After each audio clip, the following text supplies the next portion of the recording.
Selamat malam, salam sejahtera. Terima kasih karena bersama dengan saya di Nazilin Unity Channel. Saudara-saudara sekalian, baru-baru ini kemarin Muhyiddin Yassin menyatakan bahwa beliau tidak mahu ataupun Perikatan Nasional tidak mahu mendedahkan atau tidak mahu menamakan Menteri Besar Selangor kalau PN menang kerana menurut Muhyiddin, beliau kata nanti Sultan yang akan melantiknya. Walau macam manapun mereka menamakan, Sultan juga yang akan jadi penentu, kata Muhyiddin Yassin.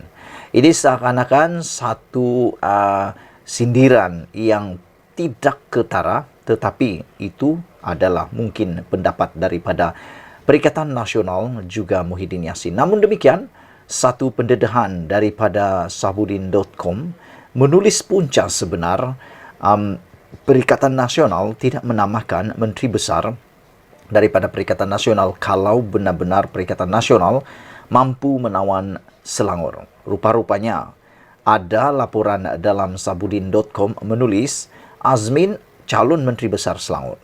Tapi video Haziq penghalang dia dinamakan poster boy. Yang menghairankan saya ialah sudah berapa kali Azmin Ali mengatakan bahawa beliau mahu undur diri berehat daripada politik. Beliau mengatakan bahawa beliau mahu memberikan peluang kepada orang lain untuk menjadi ahli politik. Tapi sejak belakangan ini pula tiba-tiba Azmin Ali seakan-akan akan aktif dan dicalonkan semula dalam PRN. Menjadi persoalan kita ialah apakah jenis strategi ini? Apa tujuan mereka atau Azmin Ali tarik tali, kejap on, sekejap off? Ada pendapat anda? Kalau ada pendapat anda, mungkin anda mempunyai maklumat. Tolong tinggalkan dalam ruangan komen di konten ini supaya kita dapat berkongsi apa sebab atau apakah jenis strategi yang coba diamalkan oleh Azmin Ali yang on off, tarik tali ini. Saudara-saudara sekalian, semalam Perikatan Nasional memaklumkan walaupun mereka sudah mempunyai calon menteri besar, jika gabungan itu berjaya merampas Selangor daripada dalam PRN akan datang, tetapi tiada poster boy akan dinamakan. Alasan gabungan itu tidak menamakan poster boy untuk PRN berkenan kerana berpendapat siapa yang dilantik sebagai menteri besar pada akhirnya akan diputuskan oleh Sultan Selangor. Dengan alasan demikian, maka disebut tiadalah sesiapa dinamakan sebagai poster boy bagi negeri Selangor. Soalnya, apakah hanya Selangor saja tiada poster boy yang dinamakan? Bagaimana dengan Kelantan, Terengganu dan Kedah? Ada poster boy atau tidak? Sepatutnya jika PN meletakkan alasan calon menteri besar adalah hak dan budi bicara pihak istana, negeri masing-masing membuat penentuan. Maka semua negeri juga tidak perlu ada poster boy. Sementara menteri besar sedia ada difahamkan akan diletakkan sebagai poster boy bagi Kelantan, Terengganu dan Kedah, PN sebaliknya tidak berbuat demikian di Selangor adalah disebabkan hal-hal yang merungsingkan gabungan itu sendiri. Melalui beberapa maklumat yang diterima adalah tidak disangsikan lagi bahawa Azmin Ali, adun Bukit Antarabangsa sekarang adalah calon menteri besar jika gabungan itu berjaya mengalahkan PH di Selangor. Perkara itu diperkuatkan lagi dengan kenyataan pengerusi Perikatan Nasional Muhyiddin Yassin baru-baru ini yang mahu dan meletakkan keyakinan kepada Azmin untuk menghadiahkan Selangor kepada gabungan itu. Begitupun Azmin dikatakan tidak akan bertanding lagi di Bukit Antarabangsa. Sebaliknya akan berpindah ke Dun Hulu Kelang, satu kawasan dalam Parlimen Gombak. Dalam PRU 15 lepas, meskipun Azmin tewas kepada Amiruddin Sari di Gombak, tetapi beliau menang di semua peti undi dalam Dun Hulu Kelang. Hakikat itulah yang memberi keyakinan kepadanya untuk berpindah ke Hulu Kelang, kawasan yang kini diwakili Saari Sugib daripada Amanah PH. Meskipun dinamakan secara diam-diam sebagai calon menteri besar, Azmin tidak dinamakan sebagai poster boy adalah kerana PN dikatakan bimbang isu video Haziq dan akan dimainkan semula sebagai bahan utama ketika kempen diadakan nanti. PN dipercayai amat bimbang jika isu berkenan dimainkan semula, malah disebarkan dengan meluas, ditambah jika disertai dengan pelbagai pihak pula tampil membuat laporan polis bagi menuntut sesuatu tindakan diambil oleh pihak berkuasa. Ia akhirnya akan menjejaskan peluang gabungan itu untuk menang PRN nanti. Sebab itu difahamkan, langkah paling selamat ialah tidak menamakan sesiapapun sebagai poster boy bagi negeri Selangor. Yang nyata, Azmin adalah satu-satunya calon pilihan untuk jawatan Menteri Besar Selangor yang ada dalam hati Muhyiddin. Dan perkara berkenaan memang dalam pengetahuan kebanyakan pemimpin utama Bersatu serta Perikatan Nasional. Selain Noh Omar telah mengumumkan tidak bertanding, sebaliknya akan menjelajah ke seluruh Selangor bagi memastikan kemenangan Perikatan Nasional merampas negeri berkenan. Beberapa bekas menteri seperti Muhammad Zin Mohamed, Sahidan Kasin, dan lain-lain lagi dipercayai akan turut membantu dengan aktif sepanjang kempen diadakan. Yang nyata, dalam 6 negeri yang bakal berlangsung PRN nanti, Selangor akan menyaksikan pertandingan paling sengit sekali. Selangor menjadi matlamat utama bagi Perikatan Nasional untuk melonjakkan harapan mereka memenangi PRU akan datang. Dan negeri itu juga menjadi benteng utama kepada PH, sama ada mampu kekal bertahan lagi atau bakal terkulai dalam pelukan kuasa yang dengan kekalahan di Selangor nanti. Semua cengkaman kekuasaan bakal melonggar dengan sendirinya. Itu sebab ada penganalisis politik dan juga pemerhati politik menyatakan bahawa bapa kepada semua kerusi yang ada di Malaysia ini ialah Selangor. Kerana Selangor adalah puncak kekayaan yang paling menguntungkan sekiranya mana-mana parti dapat menguasai kerajaan itu. Ditambah pula, itu satu-satunya kerajaan Pakatan Harapan yang paling besar sekali yang dipegang oleh Pakatan Harapan. Itu sebabnya pelbagai strategi cuba diambil oleh Perikatan Nasional untuk cuba mengalahkan Pakatan Harapan di sana. Salah satunya ialah cuba menyembunyikan calon menteri besar mereka.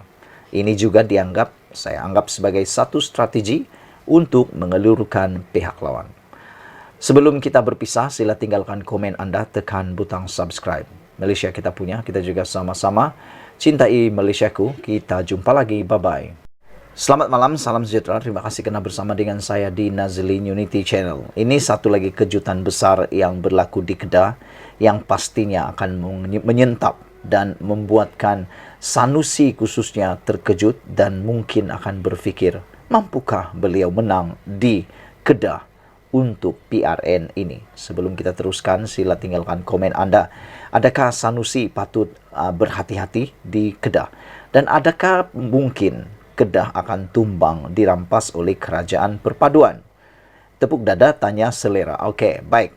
Saudara-saudara sekalian, ini satu pendedahan daripada pemimpin UMNO iaitu Mazir Khalid. Beliau mengatakan bahawa tiada Panglima UMNO Kedah sertai PN. Oh, ini satu berita yang pastinya mengejutkan Sanusi, PAS dan Perikatan Nasional. Ketua UMNO Kedah, Mazir Khalid berkata, dakwaan akan ada Walod sertai PN hanya permainan persepsi oleh seteru menjerang PRN. Jadi adakah pendedahan kononnya ada warlord daripada UMNO menyertai kerajaan, menyertai Perikatan Nasional adalah satu pembohongan? Adakah itu ialah pembohongan semata-mata, hanya satu persepsi semata-mata untuk menimbulkan keraguan dan menimbulkan naratif baru dalam pilihan raya? UMNO menepis dakwaan Panglima atau Walod parti itu di Kedah akan menyertai Perikatan Nasional sebelum PRN seperti didakwa oleh Hamzah Zainuddin. Jadi, persoalan kita ialah, adakah Hamzah Zainuddin sebenarnya berbohong tentang kononnya ada warlord daripada UMNO yang akan menyertai Perikatan Nasional? Kerana yang telah menafikan ini adalah Ketua UMNO Kedah, bukan orang biasa-biasa, orang yang mengetuai UMNO Kedah. Jadi, sejauh mana pendedahan, sejauh mana dakwaan Hamzah Zainuddin kononnya ada walud daripada UMNO yang akan menyertai Perikatan Nasional. Haha. Ketua UMNO Kedah Mazir Khalid berkata dakwaan itu hanya permainan persepsi oleh seteru menjelang pilihan raya negeri. Setakat ini tidak nampak pemimpin UMNO negeri akan sertai Perikatan Nasional, kata beliau. Tidak ada di Kedah, katanya, namun menambah pemergian bekas ahli atau ahli yang dihukum membawa diri ke parti lain perkara biasa dalam dunia politik, kata beliau. Bukan sahaja UMNO pergi ke parti lain, tapi dari parti lain ke UMNO pun ada terjadi. Katanya dalam kenyataan, mengambil contoh bekas setiausaha Majlis Syura Ulama PAS, Khairuddin Aman Razali yang menyertai Majlis Ulama UMNO.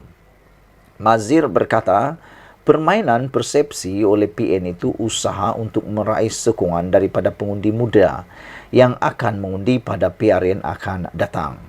Beliau berkata permainan persepsi tidak perlu kerana pengundi akan memilih berdasarkan keutamaan masing-masing.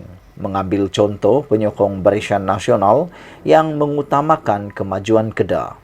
Justru bagi merealisasikan keutamaan itu, Mazir berkata perlu kerajaan yang sama seperti persekutuan. Sebab itu kita mahu kalahkan atau kalih negeri ini, katanya. Hamzah yang juga Setiausaha Agung PN pada 12 Jun lalu mendakwa gabungan tersebut dalam masa terdekat akan menamakan 10 panglima UMNO yang akan bersama Perikatan Nasional. Wow, 10 panglima UMNO akan menyertai Perikatan Nasional. Siapa 10 ini? Adakah ianya adalah benar-benar warlord UMNO atau sekadar bilis-bilis kecil dalam UMNO? Beliau berkata kepimpinan PN sedang memuktamadkan perkara itu sebelum diumumkan dalam program bersesuaian.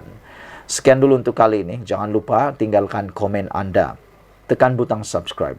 Adakah anda yakin bahawa kenyataan tiada Panglima UMNO Kedah sertai PN oleh Mazir Khalid ini benar? Ataupun yang benar adalah Hamzah Zainuddin yang mengatakan ada 10 orang warlord daripada UMNO yang akan pindah mengikuti Perikatan Nasional. Betulkah dakwaan itu?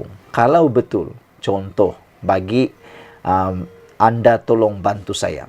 Tinggalkan dalam ruangan komen.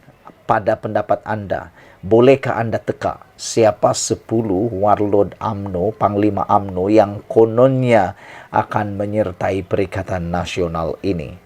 Dan adakah dengan penyertaan warlord UMNO ini, Panglima UMNO ini, boleh membawa kemenangan besar kepada Kedah? Sekian dulu Malaysia kita punya, kita jaga sama-sama. Cintai Malaysia, kita jumpa lagi. Bye-bye. Selamat pagi, salam sejahtera. Puan Zarkasi, pemimpin UMNO, kali ini memberikan satu tamparan hebat kepada Tun Mahathir dengan mendedahkan bahawa SPRM perlu segera buka fail lama Tun Mahathir. Seperti yang pernah saya katakan sebelum ini, yang menjadi persoalan kita ialah apa sebenarnya fail yang dimaksudkan oleh Puan Zarkasi ini. Adakah beliau pernah melihat fail lama itu? Ataupun ia hanya simbolik kepada fail ataupun kes-kes lama ataupun perbuatan-perbuatan lama Tun Mahathir sepanjang beliau menjadi Perdana Menteri dan berkuasa. Adakah itu yang dimaksudkan oleh Puan Zarkasi? Atau apa pendapat anda? Adakah anda juga ternanti-nanti seperti kami semua? Apa fail lama yang bakal dibuka oleh SPRM yang akan memberi kejutan besar kepada Mahathir Mohamad? Adakah fail-fail itu ataupun kes-kes itu ataupun tindakan-tindakan itu ataupun perbuatan-perbuatan itu akan membuatkan mata kita terbeliak, hati kita pecah kerana kita ketahui akhirnya ada perkara yang tak pernah kita tahu yang mungkin telah dilakukan oleh Tun Mahathir Mohamad. Ahli Majlis Kerja Tertinggi UMNO, Datuk Dr. Muhammad Puan Zarkasi menggesa Suruhanjaya Pencegahan Rasuah Malaysia SPRM membuka semula fail lama milik Dr. Mahathir Mohamad, bekas Perdana Menteri Malaysia serta anak-anaknya. Yang menariknya dalam gesaan Puan Zarkasi ini ialah melibatkan kronisme, feminisme ataupun kekeluargaan. Bukan sahaja fail kepada Tun Dr. Mahathir Mohamad yang perlu dibuka menurut Dr. Muhammad Puan Zarkasi, Puan juga mahu supaya fail-fail lama berkait dengan anak-anak Mahathir turut dibongkar dan dibuka. Kenapa Puan beria-ia sangat untuk menggalakkan SPRM, untuk mengarahkan SPRM membuka fail lama ini? Adakah memang dalam pengetahuan Puan ada sesuatu yang beliau sendiri ketahui pernah lama namun mempunyai bukti yang lebih kukuh? Speaker Dewan Undangan Negeri Dun Johori itu berkata, Dr. Mahathir sering mendakwa dirinya bersih, sedangkan amalan kronisme dan nepotisme berlaku sewaktu beliau bergelar Perdana Menteri. Contohnya, kata Puan Zarkasi, Petronas melalui MISC bailout konsortium perkapalan milik Mirzan. Mahathir adalah Perdana Menteri pada masa itu. Bukankah itu kronisme? Mirzan merupakan anak kepada Mahathir dan telah pun bailout konsortium. Contohnya Petronas melalui MISC bailout konsortium perkapalan milik Mirzan, kata Puan Zarkasi. Pada tahun 1997, Mohzani Mahathir adalah pemilik saham terbesar kumpulan hospital pantai. Sekaligus Tun Mahathir dan adalah Perdana Menteri pada ketika itu. Grup ini menguasai kontrak perbekalan peralatan semua hospital kerajaan termasuk konsesi Fomema. Mohzani yang juga pemilik Kencana Group yang mendapat kontrak berbilion ringgit dari Petronas. Dakwanya dalam kenyataan yang dimuat naik di Facebook pada Sabtu. Menjadi persoalan kita ialah, adakah Mahathir akan menyaman pula Puan Zarkasi dengan tulisan pendedahan ini di Facebook? Adakah kalau Mahathir tidak menyaman atau ambil tindakan terhadap tulisan Facebook Puan ini, adakah apa yang Puan cakap ini adalah benar? Ataupun Mahathir akan mempertahankan diri menyaman Puan Zarkasi seperti mana dia lakukan terhadap Anwar Ibrahim. Muhammad Puan yang juga ahli Dewan Undangan Negeri Adun Rengit berkata, Dr. Mahathir masih seorang Perdana Menteri pada 2002 dan beliau juga pada masa sama memainkan peranan sebagai penasihat Petronas pada ketika itu. SPRM kena siasat apakah wujud kronisme hingga Kencana Petroleum dapat layanan anak emas, kata beliau lagi. Tun Mahathir pada tahun 2003, dia jadi penasihat Petronas 12 tahun. Apakah Petronas bebas kronisme? 22 tahun dan 22 bulan dilindungi oleh jawatan Perdana Menteri. Sampai masanya SPRM buka fail lama, kata beliau lagi. Wah, ini memang menarik sekali. Ikuti terus ulasan selepas ini. Malaysia kita punya, kita jaga sama-sama cintai Malaysiaku.